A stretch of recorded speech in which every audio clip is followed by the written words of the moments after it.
Jika seorang itu melakukan onani sebelum azan subuh, lalu mandi wajib selepas azan subuh, ketika bulan puasa adakah masih sah puasa beliau? Jawabnya sah puasa orang yang berhadas janabah. Yang tidak sah puasa ialah hadas haid, hadas nifas. Itu batal, tak sah puasa. Faham? Nak sah puasa tidak syarat suci dari hadas janabah. Hadas janabah disebabkan keluar mani ataupun persetubuhan sebelum subuh. Nah, dia jimak isteri dia pukul 12 malam. Lepas tu dia tidur tak mandi junub. Bangun-bangun 6.30. Sedangkan subuh pukul 6. Bermakna setengah jam sudah dalam waktu siang.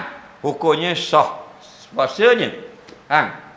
Sah. Bahkan di siang hari keluar mani pun tak batal lagi. Dengan syarat bukan dia yang ikhtiar.